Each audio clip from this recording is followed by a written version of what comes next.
Olá, meu amigo, olá, minha amiga, estamos aqui mais uma vez no podcast da Adnotário, Adnocast. Olha só, locação para temporada, perguntas incríveis que devem ser analisadas, respondidas, tem que ter reflexão. Olha só, vou lançar aqui duas perguntas que a gente vai tratar nesse episódio, fundamental para você, advogada, para você, advogado. Qual é o seu papel quando você está advogando para um condomínio com relação a essa locação para temporada? Temos projetos de lei em andamento para regulamentar a temática, mas o que você pode fazer já desde agora para melhor proteger a relação do condomínio com o condômino e verificar em cada situação concreta o que é melhor para ser definido, quer seja com alteração de convenção, assembleias, isso a gente vai tratar aqui. E olha só, um outro tema interessantíssimo, novidade no direito, atenção, locação por assinatura, você já ouviu falar? Eu não, eu aliás nem sei, mas eu tô aqui com duas pessoas que sabem tudo de locação. Olha só, eu tô aqui com a Suelen Meconi, tudo bem, Suelen? Tudo ótimo, Jorge. Maravilha, e com o Luiz Fábio Mandina.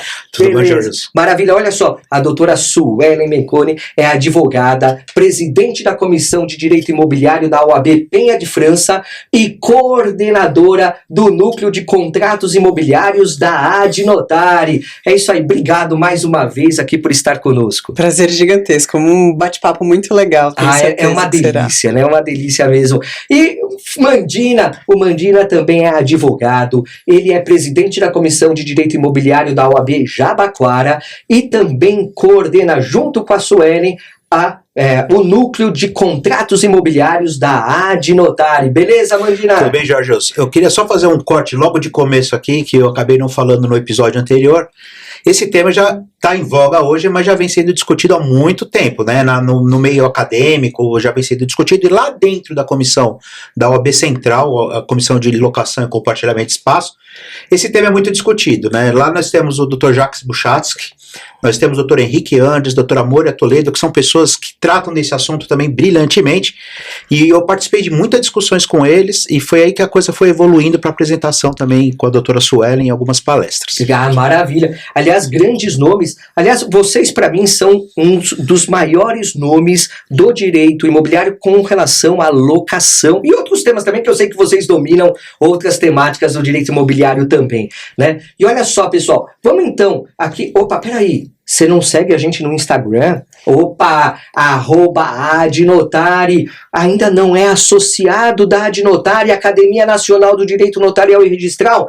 Tá perdendo, ó, valor baixíssimo frente aos benefícios que você tem. Então, vem lá, entra lá no www.adnotari.org.br e fique sabendo de todos os benefícios, cursos, palestras, participação de núcleos temáticos. Só o nosso grupo de WhatsApp, com as perguntas e respostas dos mais renovados conhecedores do direito, juristas, olha só, você já vai ter um ganho fantástico para a sua advocacia. Então, vem para a Adnotari. E olha só, já vou começar bombando aqui. Olha só, vamos falar o seguinte: área comum e locação para temporada. É uma temática dolorosa, porque o condômino tá lá na piscina, tá de boas, tudo. Ele é obrigado a conviver com aquele locatário para temporada que tá lá só no final de semana, hein? Ou as áreas comuns, como que fica essa definição com relação à locação para temporada e o condomínio, o locatário, como que é essa situação? Eu acho que a grande discussão sobre a proibição ou a validação dos contratos de curta temporada nos condomínios é justamente os problemas gerados dentro daquele universo coletivo, né? Tudo por conta desses problemas é que geraram as ações judiciais e toda essa discussão a respeito disso. Eu acho que proibir a utilização das áreas comuns pelo locatário, seja de 90 dias, seja de 30 meses ou seja de 2 dias, ela é proibida. Porque quando eu loco um imóvel, eu também loco o direito de utilização dos espaços comuns, ele está dentro do pacote. Então o síndico ele não pode cobrar taxa extra pela utilização daquelas atividades, né, cota extra, nem mesmo do locador. Por isso que eu acho que é muito importante essa regulamentação, como nós falamos no episódio passado, né? A importância dessa regulamentação dentro das convenções condominiais e do regimento interno. Então, a convenção condominial, ela vai dizer se é possível ou não é possível aquela locação, mas o regimento interno vem tratando de todo esse detalhamento. Eu vou poder colocar um prazo mínimo para locação dentro daquele universo condominial, eu vou estabelecer um número máximo de pessoas que vão estar dentro daquela unidade, quais são os regramentos para a utilização das áreas comuns. E aí, eu acho muito importante, quando a gente faz esse tipo de locação, sempre disponibilizar para o locatário cópia do regimento interno e da convenção condominial. Mas a pergunta é, você, como usuário, ia ler um documento extenso? Não. Mas o que seria interessante? Se o condomínio elaborasse uma cartilha de fácil visualização, uma cartilha gostosa de ler, com um layout muito gostoso, com as regras básicas daquele condomínio. Visual law. Exatamente. Então, se eu tiver essa disponibilização, né, dos horários de sossego, de quais são os regramentos para utilização da piscina, do parquinho, do salão de festas, provavelmente o número de problemas gerados dentro daquele condomínio vai cair drasticamente. Porque quando tem uma divulgação dessas informações de forma clara e precisa e ampla, eu reduzo a má utilização daqueles espaços. Até né, porque uso nocivo eu acho que assim, se eu sou locatário e eu sei que a regra está lá no anúncio, e hoje a internet, tudo é muito fácil deixar essas informações disponíveis. Aquela descrição do imóvel, das características, e tá lá, não é permitido o uso da piscina, ou qualquer outra regra, ainda que seja contestável, né? Porque o que você está trazendo pelo que eu entendi, o seu parecer não pode proibir, porque é um direito de fluir que está sendo transmitido para o locatário dentro daquele período da locação. De usar mesmo. De usar, de poder aproveitar todas as benesses daquele condomínio. Mas se eu tenho essa informação antecipada, eu vou falar assim, bom, então eu não vou nesse apartamento, não vou alocar esse, eu vou alocar o outro que pode. Né? Também é um critério de escolha. Se eu acabar aceitando, e aí regra de direito privado, e aí o Mandina bem defendeu, relação entre partes iguais, você tem que cumprir aquilo que foi combinado de forma específica, né, Mandina? E aí as discussões provavelmente vão ser do locador com um condomínio, né? Se houver um abuso dentro desses regramentos, né, seja da convenção ou do regimento interno, a discussão vai ser muitas vezes do proprietário, que vai dizer, olha, condomínio, esse tipo de regramento é abusivo e está impedindo o exercício da atividade da locação por curta temporada ou não. Então, acho que essa é uma questão discutível. Mas eu entendo que num primeiro momento eu não poderia proibir, e eu acho que a disponibilização desse regramento de forma clara para todo mundo fica muito mais claro, né? Fica muito será que nós temos, como foi falado no episódio anterior, uma questão de condomínios com convenções antigas, regimento interno antigo. Ali não se tratava disso. Então, é certo que não dá para proibir nesses casos, né? Tá claro. Agora, se alterar, regulamentando no regimento interno o uso do inquilino, né, a partir de qual período ele vai poder usar determinadas áreas, né, do tipo de locação, porque tem o inquilino normal, regular, que é a locação de 30 meses, né, esse pode usar. Sim. Agora, será que eu não conseguiria, no regimento interno, limitar? Mas se tiver previamente previsto... Porque eu acho que aí as decisões coletivas são soberanas, né? São porque soberanas, a gente tem discussão prévia. O direito de propriedade ele é limitado dentro de um condomínio, né? A gente sabe disso. E aí a gente entra naqueles S's, né, que sempre falam, né? Segurança tem a ver um pouquinho, sossego tem a ver um pouco. Imagina um aluguel de um final de semana com o aluguel do salão de festa do seu prédio, com 50 pessoas desconhecidas lá dentro. Eu mesma já me hospedei num local que não era aqui em São Paulo, era em outro estado, que era portaria eletrônica, e a chave do imóvel ficava embaixo do tapete da entrada. Então eu tinha que entrar com um QR Code, acessava a unidade que estava a chave embaixo do tapete, pegava a tagzinha e colocava meu carro lá dentro. E aí eu achei aquilo tão absurdo, porque quando você vai entregar o imóvel, eu tinha que deixar a chave debaixo do tapete também. E a pergunta era, e se entrassem no imóvel, porque todo mundo provavelmente sabia que já ficava lá, e danificasse aquele imóvel nesse meio tempo, né? A responsabilidade é de quem? Né? Então são muitas coisas envolvidas aí, e a segurança é um dos principais pontos, na minha opinião. Pois é. Sossego também, né? Sossego. Vamos pensar que você aluga uma cobertura top master e decide fazer uma festa gigantesca lá. Vai festa no AP, pode aparecer. Por isso que acho que o consenso nosso é que a convenção e o regimento interno é que vão definir isso aí. Como diz o professor César Peghini, já falou, né? O condomínio, a convenção ele tem um caráter de estatuto. Né, e é ali que está o regulamento. Ele se sobrepõe à lei, né?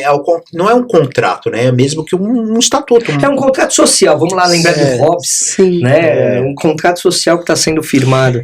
Por isso que a gente volta naquela discussão inicial, entendendo que se não tiver previsto na convenção condominial, eu posso entender que aquela atividade está automaticamente proibida, e aí isso viola muito o direito privado, né? Me causa uma estranheza muito grande, porque o regramento do direito privado é o que não está proibido está automaticamente permitido.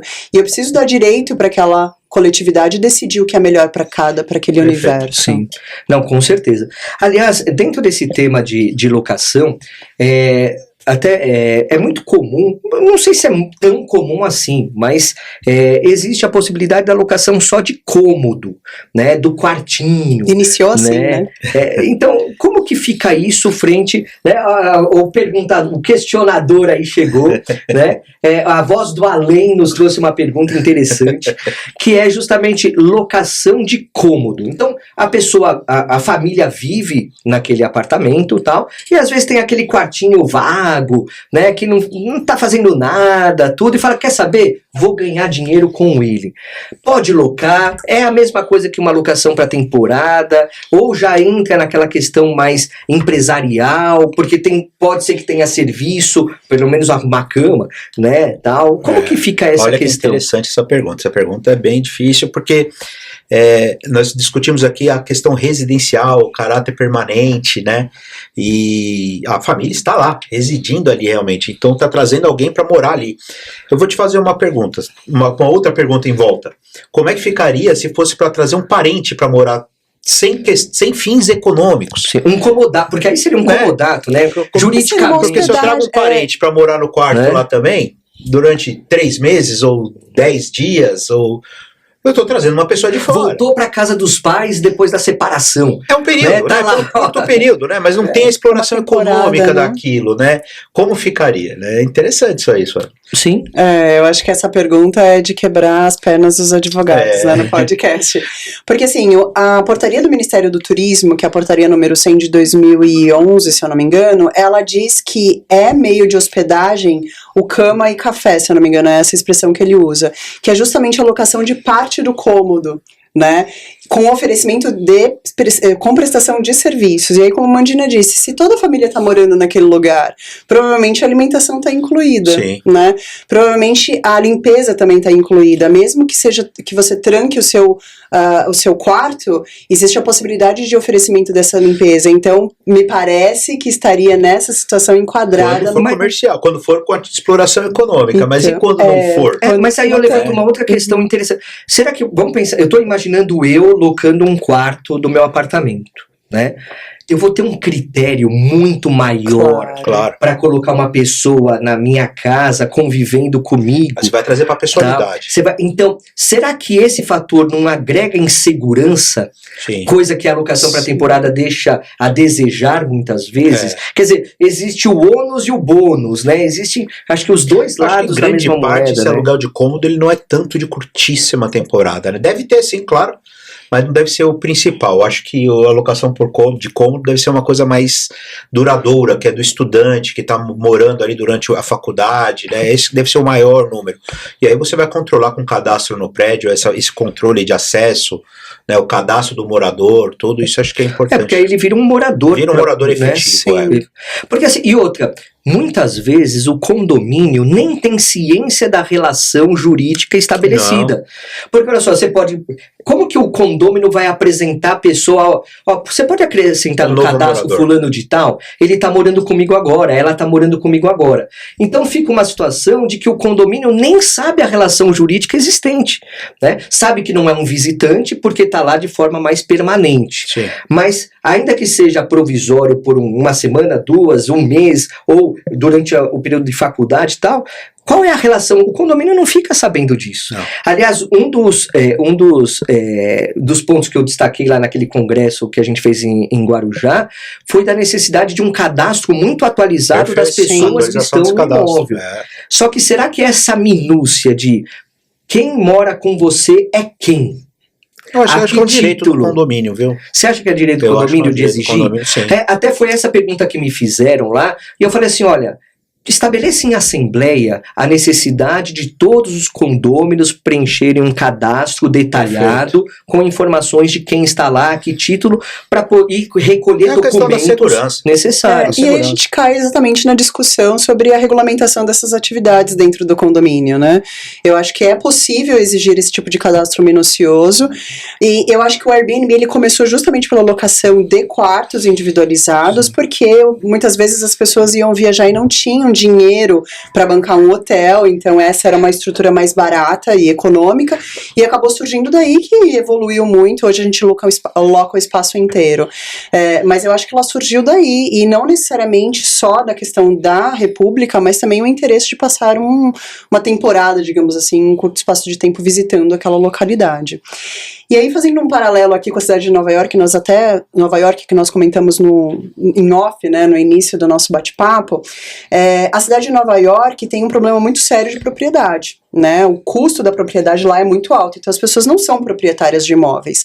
A locação lá é um mercado muito rentável, todo mundo mora por locação. E o que acontece? Com o Airbnb, com esse tipo de locação, falo Airbnb porque se tornou uma marca, né?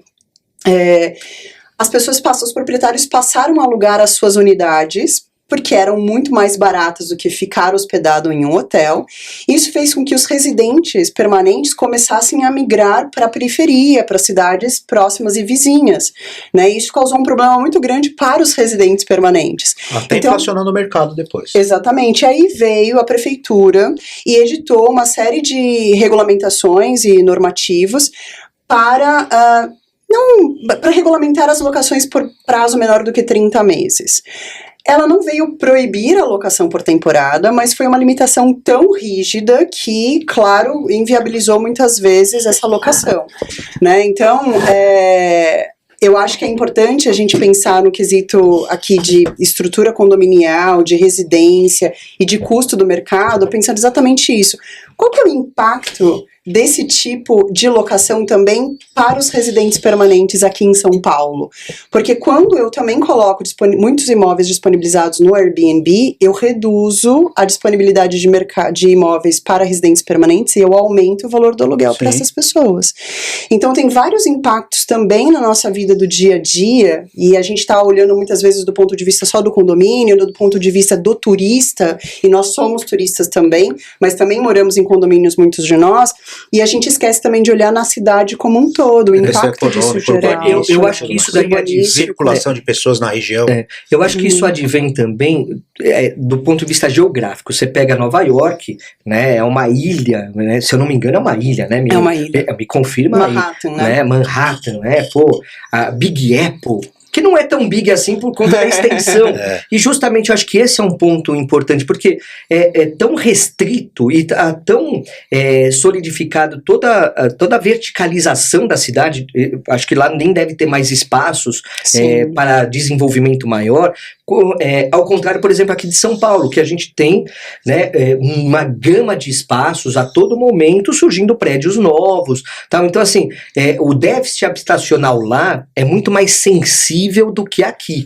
Então, acho que... Quando eu penso em São Paulo. Quando você pensa em São Paulo. Até para o desenvolvimento de bairros. Né? Sim. Vamos. Eu sou corintiano, você também né, Jorge? A gente pode ter que sempre falar do Corinthians. Não vamos ser rebaixados e vamos ser campeões. Não podemos deixar de passar pelo Corinthians, mas a Arena Corinthians foi construída em Itaquera uma região ali num pedaço que era bem pobre, né, bem carente de muita coisa, de muitos serviços. Hoje, depois de 2014, 10 anos depois, se você vai na Arena Corinthians, você vê o tanto de prédio que está construindo em volta. E vai ser tudo para locação de curtíssima temporada. Né? A maioria ali vai ser destinada para isso, né?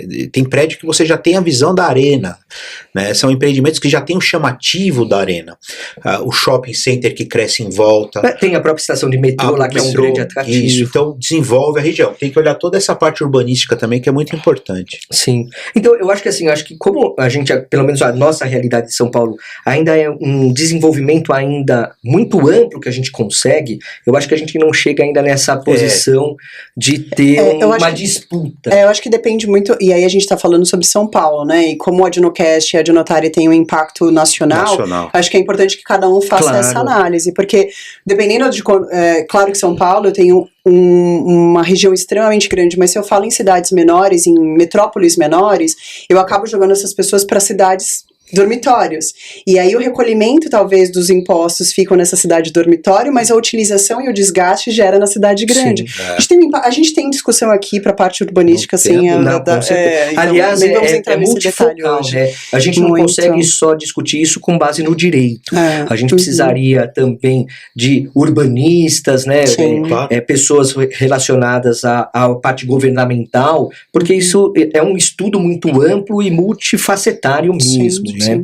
Aliás, eu queria entrar num ponto que eu acho que é importante, que foi até um questionamento que eu fiz no início, o papel da advogada, do advogado nesse cenário.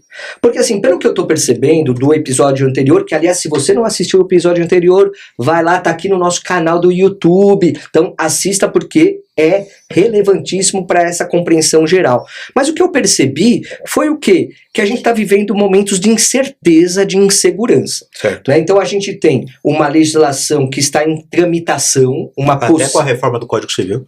Né? Então, assim, a gente tem reforma do Código Civil, a gente tem uma legislação em tramitação, vários projetos de lei. Nós temos um recurso especial afetado pelo STJ, que pode ser que defina muita coisa.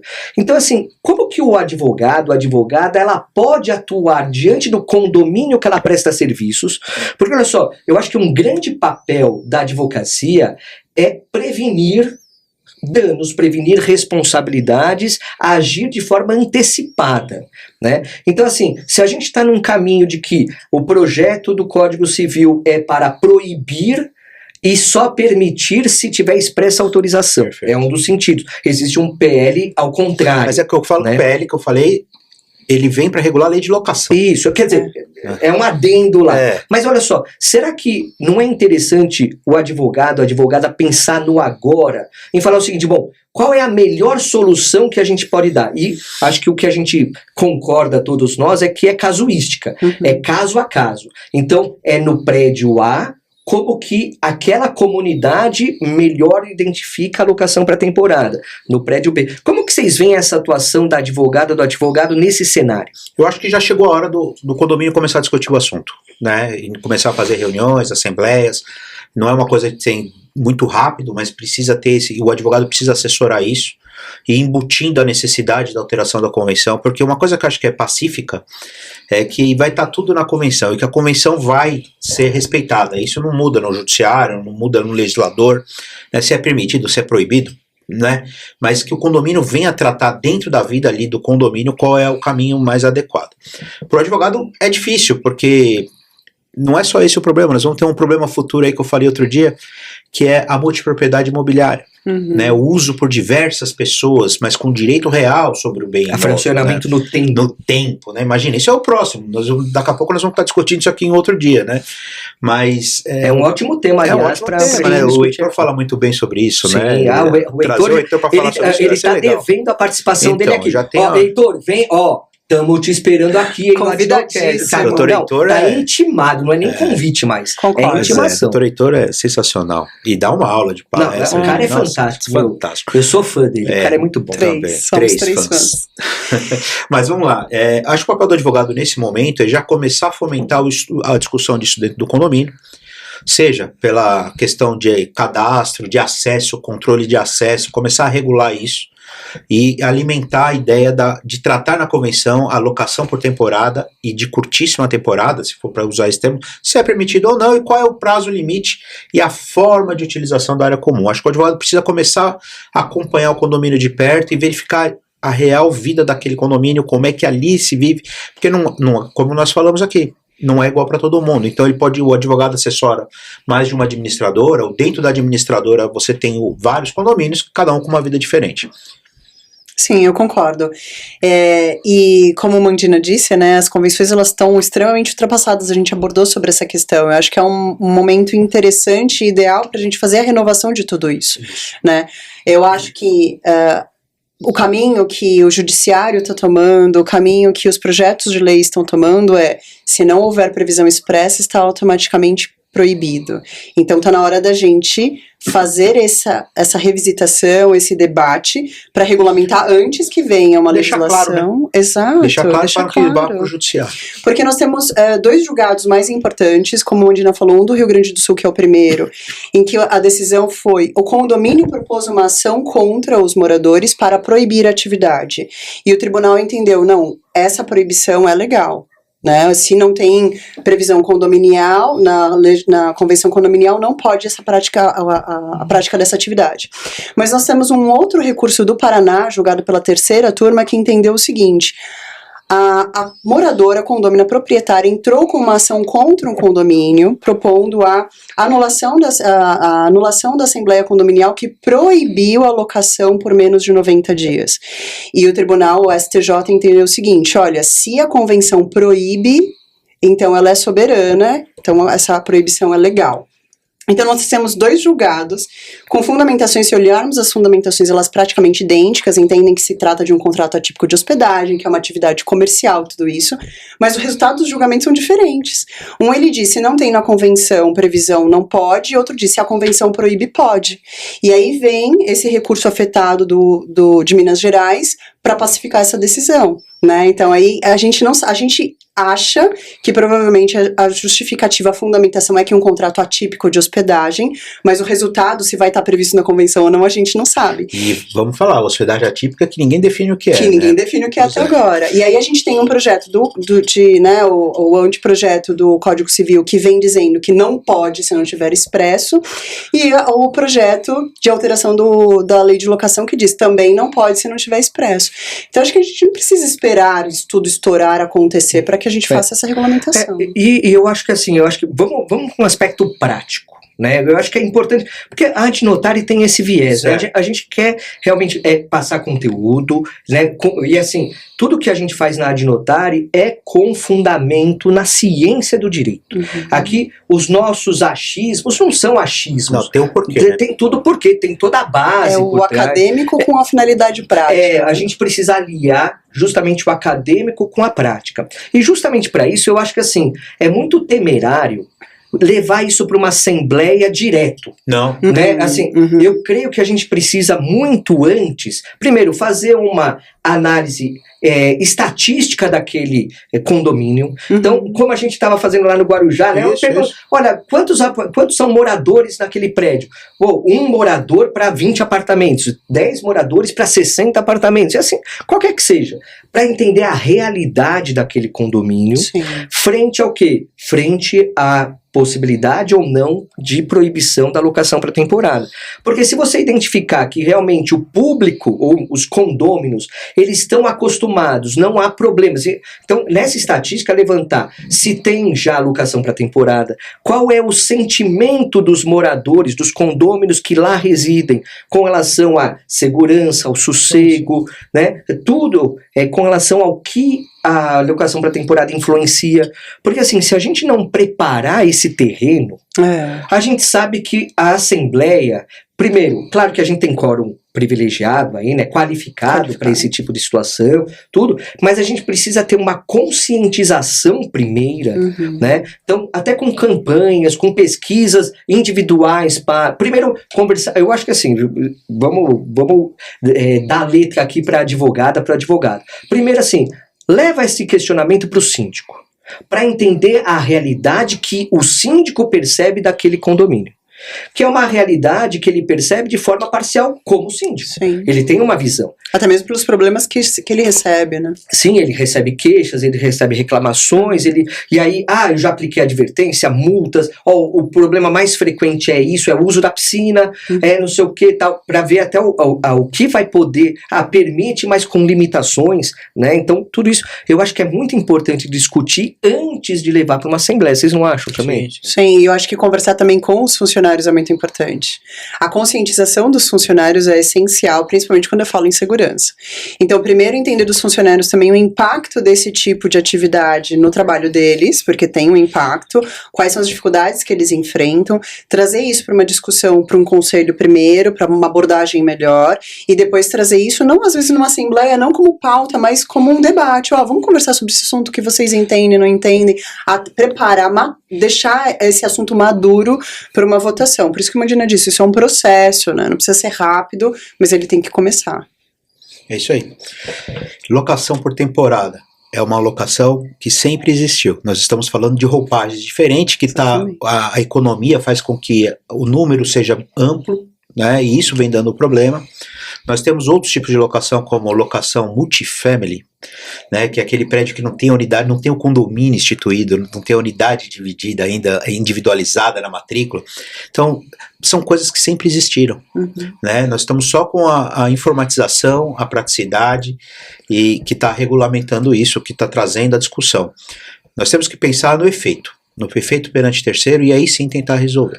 É que eu acho que assim, toda essa modernidade trouxe o que você falou bem, sempre existiu, desde 91 está regulado pela Lei 8245, tal, mas eu acho que a potencialização disso, principalmente a partir de 2014, como você trouxe no episódio anterior, pela vinda mais sólida do Airbnb. E a Copa, né? A Copa, aqui o fato de São Paulo ser, e aqui, claro, a gente fala de São Paulo porque estamos aqui, então é a realidade que a gente mais conhece, mas isso é replicado. Aqui a gente tem um turismo corporativo, vamos chamar assim, né? Dessas cidades mais corporativas, negociais de uma alocação para temporada, mas em cidades litorâneas a gente já vai para a locação mais turística, em outras localidades. Então acho que a forma com que a divulgação e a contratação, a facilidade na contratação que os meios eletrônicos possibilitaram, a divulgação muito mais ampla. Hoje você consegue ter uma realidade virtual do imóvel que você vai alocar para a temporada com um clique, né? Então você tem uma facilidade, uma experiência diferente que estimula, que faz com que você tenha mais segurança, e aí a segurança do locatário, que a gente tratou aqui também, né? Então acho que a potencialização da alocação para temporária é que por temporada, melhor dizendo, é que trouxe essa evidência de problemas. Eu acho que lutar contra a tecnologia é uma atividade nova, assim, não, eu acho que a gente tem que aprender a conviver com ela, e a regulamentação é o mais importante de tudo. Não tem como proibir, a gente tem que regulamentar e achar a melhor saída para aquela atividade. Como a doutora Suelen falou, o Brasil é muito amplo, né? A tendência atual é de que vá ser vedado se não tiver previsão na convenção de um condomínio residencial. Então, trazer isso para a discussão inicial agora é importantíssimo. Vai ser vedado no Brasil todo, porque se mudar a própria decisão do STJ, mas se mudar a reforma do Código Civil como está vindo, vai precisar alterar toda a convenção residencial caso queira permitir.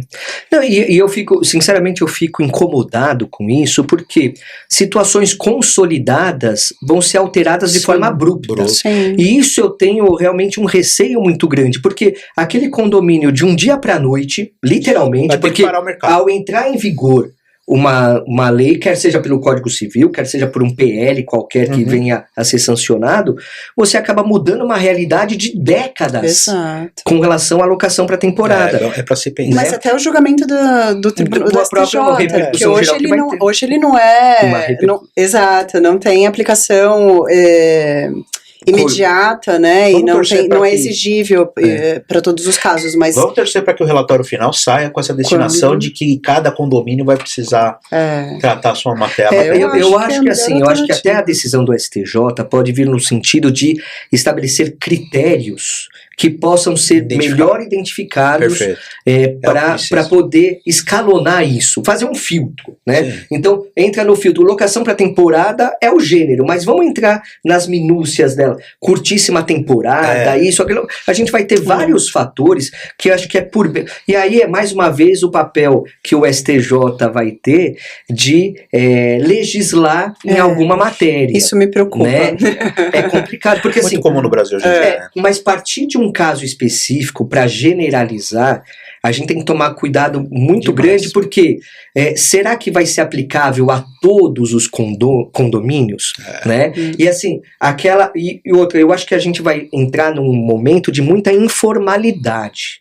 Né? O mercado está pedindo a informalidade. Assim, do ponto de vista assim, tá proibido, mas esse condomínio fecha os olhos. Né? Vai ficar à margem da lei, e aí se algum condômino for reclamar, ingressar com a ação... Mas aí nós temos a responsabilidade do síndico, né? Então... É importante. Mas por isso que eu acho que assim, esse questionamento que eu levantei do advogado, da advogada, você realmente pensar e se antever. Vamos levar essa discussão para o condomínio. Sim, leve para o síndico, leve para a síndica e fala o seguinte, olha... a gente está com um problema que pode vir a ser evidenciado. Vamos nos antecipar? Faça uma análise casuística daquele condomínio, crie um método, uma pesquisa, uma forma de você entender a vida, porque o condomínio é um organismo. Então você precisa entender como que ele se desenvolve, como que ele está se relacionando com relação à locação para temporada, para encontrar uma saída. Porque olha só, vai ser muito gravoso também a proibição total, porque há um dinamismo. Talvez aquele condomínio que você mencionou, de que são idosos, eles não querem tal, daqui a pouco, infelizmente, vai ter a sucessão, e aí vão vir os herdeiros, vão falar assim, não, eu quero locar. Sim. Né? Então pode ter uma alteração drástica em pouco tempo também. Então assim, talvez o proibir de forma absoluta e o permitir de forma absoluta não sejam os melhores caminhos. É isso mesmo. Né? A gente tem que ter, e é claro, cada caso é um caso, obviamente. A gente precisa entrar num outro tema que eu tô muito ansiosa para explicar, mas eu queria só fazer um comentário aqui também do papel do advogado. Nós, como advogados, também temos que tomar cuidado na orientação dos funcionários, como eu falei, porque veja, a partir do momento que o funcionário recebe as chaves, entrega as chaves faz vistoria prévia, faz vistoria pós-locação, a gente está falando de uma prestação de serviço, e aí eu posso ter um desvirtuamento da finalidade residencial do imóvel. E mais do que isso, eu posso ter uma responsabilização do condomínio, porque veja, se o funcionário lá vai e faz as vistorias, ele também, a gente tem um problema trabalhista, porque eu tenho desvio de função. E uma outra questão também, se ele fica com aquelas chaves do imóvel, acontece alguma coisa naquele imóvel, o condomínio pode ser responsável por eventual furto na unidade. Então nós, como advogados do condomínio, temos que ter esse olhar também para outras matérias, né? Talvez, por exemplo, exigir um sistema eletrônico de acesso mediante senha. Então, aquela cadastro prévio, não só cadastro, mas assim, para entrar na unidade, em vez da chave ficar, como você deu até o exemplo de ficar embaixo do tapete, do capacho lá, qualquer um sabe, qualquer um vê. Agora, com uma senha, um controle mais efetivo, né? Eu acho que a realidade do condomínio pode ter E lembrando que nossa advogada... tem pra isso, né? Exato. E lembrando que o advogado, ele não pode ser um problema, ele tem que ser o solucionador desse problema. Aliás, eu gostei da frase que o Mandina trouxe, né? Não pode ser o freio, tem que ser a graxa. Não pode ser o freio, tem que ser a graxa. Embora a segurança jurídica para nós é tudo. Claro, mas não é para aceitar. O Mandina não quis falar assim, aceita tudo, não é isso. Não, é a gente poder encontrar soluções para aquele problema de forma a viabilizar o negócio. Porque brecar, alterar a velocidade, desviar a rota, é natural do trabalho do advogado, né? Por isso que assim, os extremos são sempre evitáveis, na minha forma de ver. E olha só, eu também estou muito curioso. Eu quero muito ouvir o Mandina Suelen, olha sobre só, isso. Eu nunca ouvi, você já ouviu falar? Ouvi através do Mandina, que me deu uma aula. Mas só porque o Mandina é o Mandina, né? Porque se não fosse o Mandina, não seria o Mandina. Ainda bem que a gente Mandina tem outros colegas por trás também, estudo com outros, não tem essa. Não, Luiz Fábio Pereira Mandina. É o nome Mandina Pereira. Errei. É o nome da fera. Né? Luiz Fábio Mandina Pereira é o nome da fera. Olha só, Mandina, que história é essa Olha, eu tenho até que ler porque é tão incomum para mim, não é uma realidade. O que é locação ou moradia por assinatura? Então, antes de falar um pouquinho sobre isso, eu já trouxe o nome dele aqui no começo, né? De duas pessoas principais, o Dr. Jacques e o Dr. Henrique Anders, que fala brilhantemente sobre isso. Eu entendo que hoje é um dos caras que melhor escreve sobre o assunto. E usa-se o termo locação por assinatura, mas na verdade é uma moradia por assinatura, na minha concepção. Não se enquadra dentro da Lei 8245. Temos plataformas novas oferecendo esse tipo de serviço, que é o quê? Você aluga a unidade, mas essa unidade ela não é o objeto do negócio, né? É toda a comodidade que o empreendimento te traz. A academia que está lá dentro, a oferta de serviços, tudo isso que o empreendimento todo, o pool, te entrega, e você aluga uma unidade. Pode ser por curta temporada, pode ser por maior tempo, de 6 meses, 1 ano. Ela não define exatamente o tempo, que nem na lei de locação. Embora, se você entrar no site, eles colocam lá locação, eles usam o termo locação por curta temporada, na minha opinião, para fugir da tributação, né, e locação regular. Mas, se precisar mudar você de unidade para alguma reforma ou para alguma conveniência, eles te alteram a unidade. Você vai para outro empreendimento. Como um quarto de hotel, né? Como um quarto de hotel. Então você pode até, por vontade própria, falar assim, hoje estou aqui na Vila Mariana, amanhã eu quero estar no Tatuapé. Né? Então eu vou morar 3 meses na Vila Mariana e 3 meses no Tatuapé, dentro de um empreendimento do mesmo pool, e aí eu pago lá o valor mensal no cartão de crédito e simplesmente faço essa alteração. O imóvel, ele deixa de ser o objeto. E por isso, na minha concepção, não é uma locação efetiva, né? A oferta de serviço está muito mais próxima disso. Se você entrar no site, você não assina um contrato de locação, lá tem um termo de uso, né? E é tudo misturado. Os termos que eles usam é confuso, eles fazem, na minha opinião, propositalmente, né? A gente tem problemas, como é que vai fazer se não pagar? Não vai ser despejo. Porque a locação implicaria num despejo. Mas no caso desse, eles vão vedar o teu acesso ao prédio. E eles vedam mesmo. Está lá no termo de uso que eles podem vedar o teu acesso, disponibilizar seus bens, né, para que você vá para outro lugar. E isso vai dar problema? Se der problema, vai ser fração mínima. Quem está investindo nesse tipo de negócio, investe já sabendo do risco desse problema. Então, e quem aluga, né, vou usar o termo aluguel, mas quem paga por isso, também sabe como funciona. O usuário, então seria um usuário, um usuário efetivo.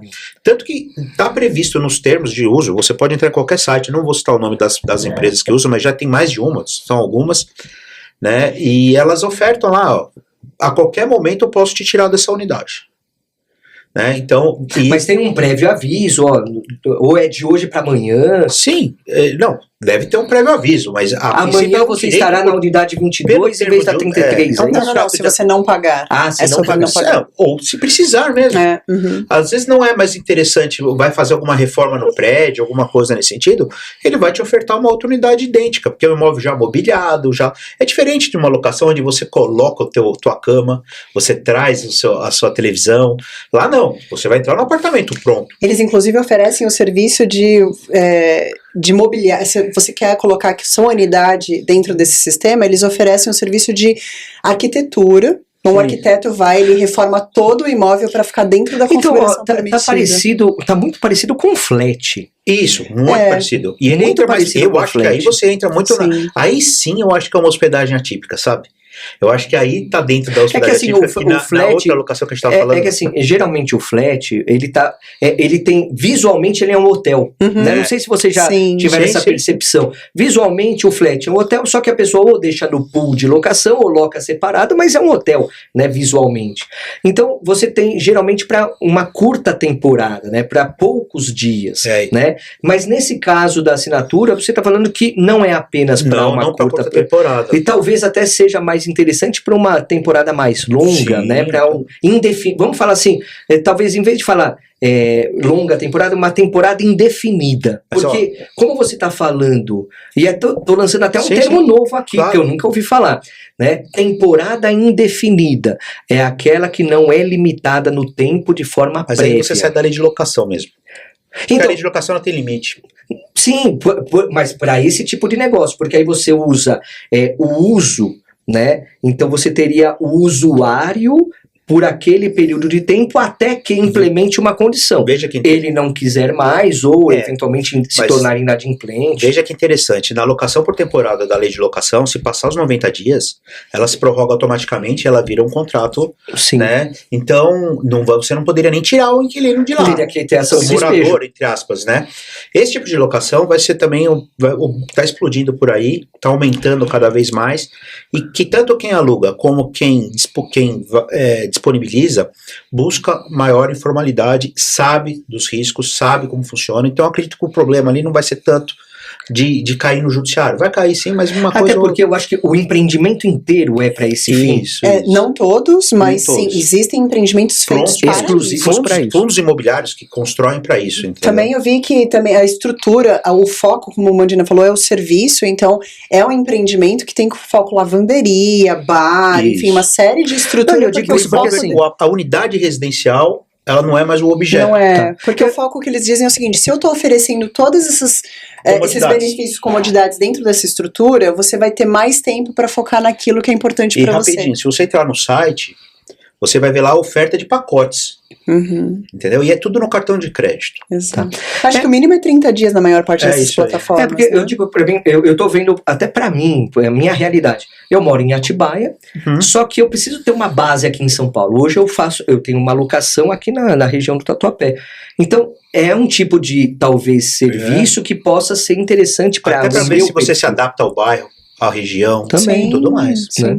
Nossa, muito interessante. Olha, você Mas vê isso é como... para um outro... não, a gente vai ter que Esse é outro aprofundar mais episódio, isso daí, com Até mesmo que quando a gente olha do ponto de vista de contrato, que é De o nosso contrato, núcleo contratual imobiliário, isso é um termo de adesão. Um contrato de adesão. não, que você então, mas até aí fica assustado. mais claro a aplicação do Código de Defesa do Consumidor Tem também, hein? denúncia, direito de preferência, tem tudo lá. É um contrato Então, de assim, adesão efetivo. pra mim tá muito, é um contrato de consumo imobiliário, Não tem a dúvida. Né? Já esse tô... sim. esse pode ser um tema do nosso próximo núcleo de estudos Podemos em conversar sobre novembro. isso na Contrato de Notário, consumo imobiliário, Aí, ó. aqui, locação ou moradia por assinatura. Pois é. Diga a voz do além. Pois é, sobrou uma pergunta aqui Opa. pra mim.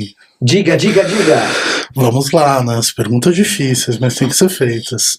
A pessoa que já aluga há muito tempo, ela não tem uma espécie de direito de garantia de se manter alugando, mesmo que o condomínio não tenha uma proposta clara sobre isso? E uma vez que se rompa essa relação, isso não vira um trâmite fácil jurídico de falar, ó, uma vez que vocês não me deixam alugar, eu não tenho condições de pagar o condomínio, por exemplo. Isso não dá uma volta que dificulta todo o sistema?